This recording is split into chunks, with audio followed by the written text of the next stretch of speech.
28, 29, 30, and 31 for the road allowance agreement.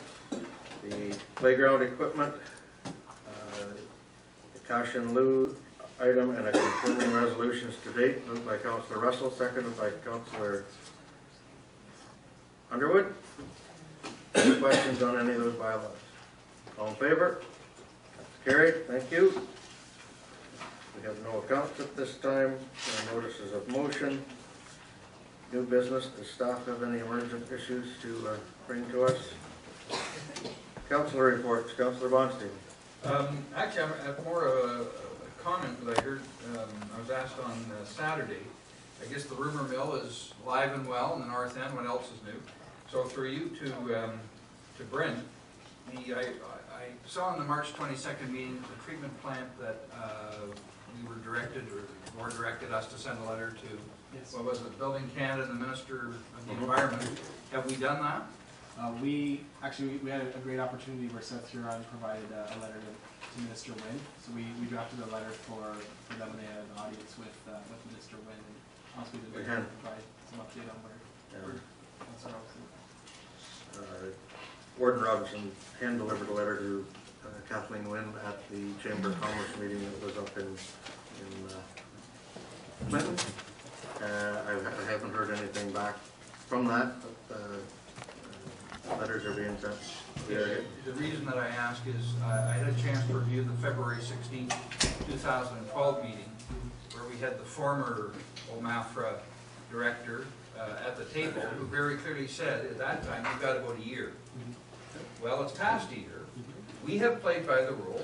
We have complied with every deadline that they've given us, or we've asked that it be extended. And I guess my concern is we're working on month 4 or month 5 after when Building Canada should have come back and told us, and then being alarmed by a news report on the weekend that the bureaucrats seem to be running the show from Ottawa all the way down.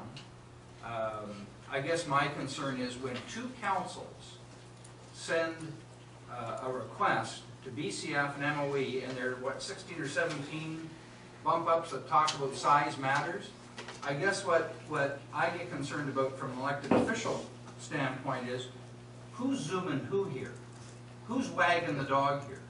And so I'd like to know when we can expect a response back from the Minister of the Environment and from Building Canada, because I am very concerned that this thing is going to get lost in the weeds, and I'm very concerned that democracy is not taking place here. And I can assure you that I'm in regular contact with them, and to this point in time they've provided no indication of when they will provide. But that's my concern here. That's my another meeting of the board. Well, we keep having meetings. We need something in writing, and I know that the board directed us as Lantern Shores to do it. I'd like to see us send something in writing to the minister, the Premier, who also happens to be the Minister of Agriculture, and the Minister of the Environment, to say, do you understand? Don't give us the austerity argument, because that's why we did this, for austerity. Size does matter to us, but I don't want to see this thing put on the back burners and become a political football when it doesn't need to be. We've complied. They told us a year. It's now 2 months past that date. It's time for us to either go to Plan B, which we call in our MPPs and our MPs, or we get a letter out there that says 2 councils have agreed to this. When do we get a response, yes or no? We have direction from the board, from the council, currently. Yeah, but we haven't done it. We have not sent them a letter, have we? Robertson did. Yeah, we provided them that letter, and no, we have not sent the other letter yet. Okay, so that's my point. It's now April the 8th. Direction was given on the 22nd. We haven't done the other letter. This is my point. We need to get on. Okay? Do you have any other reports? Nope, that's it. Councillor Scott? I was at the South Cop meeting and was very impressed with the professor that was there. Went into a lot of technical detail in easy English underspeak, as I call it, so you can understand what they're talking about, and had demonstrated pieces of equipment there to show everybody what it was. So I was very impressed with that. That's it. Councillor McGuire? Councillor Cook? Councillor Underwood? Yeah, I went to Lake Huron Primary Water Source Board a couple of weeks ago, and I also put in a report here, because it just has to do with water source protection, about nuclear vault that they're putting in the area somewhere in southwestern Ontario with low to medium grade nuclear waste. And the question was asked, well, how did we find out about this? And it just happened to be that one of the councils in London heard this because he was at another meeting.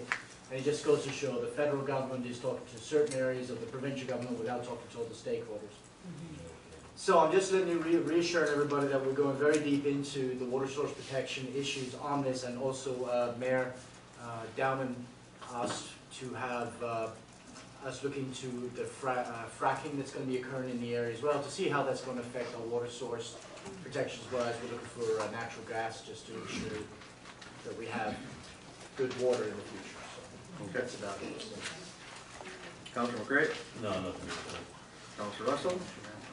Deputy Mayor Day? Yeah, just a couple of quick things. I just wanted to reiterate something that was mentioned in the paper, but not widely otherwise, and that they've established some community gardens for us in proximity to the lawn bowling, which is wonderful. I think this has great potential for an extended sustainability in our community, and I think it's a Communities in Bloom initiative.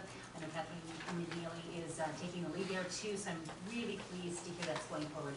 And also, just to let you know, somebody from St. Clair Regional Conservation Authority, St. Clair, in conjunction with ABCA, have established this stormwater management model, where they've set up a monitoring station on the Shawsawanda Creek, which is just in the valley close to Ravenswood Curve there, and it will monitor as soon as the storm erupts in the community. It will start to monitor the water levels and the phosphorus and the nitrogen levels and things to see how it's going to be impacting the water too, which I think is actually going to tie into initiatives that are happening up the lake as well too. So I think it's an interesting initiative that will help to remove the rhetoric and help to see what's black and white, and what is coming down from these creeks into the water sources, and be of value to us ultimately. So just want to let you know. Okay, good. I guess there's been some in the press dealing with the Ontario Hydro cutting the trees in forest, and I'm sure, I don't know how far along they're working with, but we have asked that they get a replanting program and look after that. Staff, I'm sure, is dealing with that. The trees that were being taken out, a lot of them are ash trees and popular that are, the ash are dying, so that's one item. I did attend the meeting of Suncor at the Legacy Center last Wednesday, and like I said, it was very well attended. Civilized group, lots of placards, but I don't know the results of the meeting, but there was a lot of people there, so it was that. And that's all I have. And Councillor Underwood, you mentioned about your report on the groundwater, so we're on to the opportunity for the public to seek clarification. I want to be very clear that this is for questions that pertain to decisions made by council on the items in this agenda and for the purpose of clarification only, not for the purposes of making a statement. So there has to be an agenda item dealing with the clarification that you would request.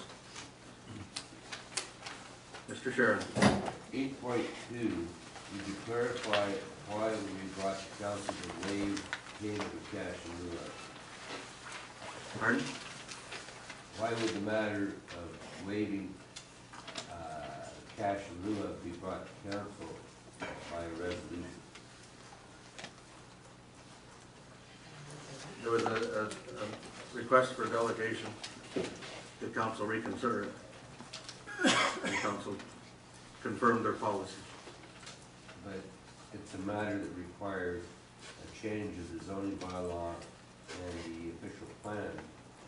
Should the applicant not have been made aware of that, his request was not just to ask council to change it, because they don't have the authority to change it without amending both the official plan and the zoning bylaw. We confirmed our policy. Anyone else? Anything else?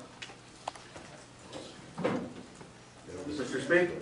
Mr. Mayor, to Carol. Carol, I was just wondering on those lease agreements, I do agree it's good business and it does make a lot of money for the municipality, but for the benefit of the people that are supplying those funds constantly year after year after year, they're not running out trying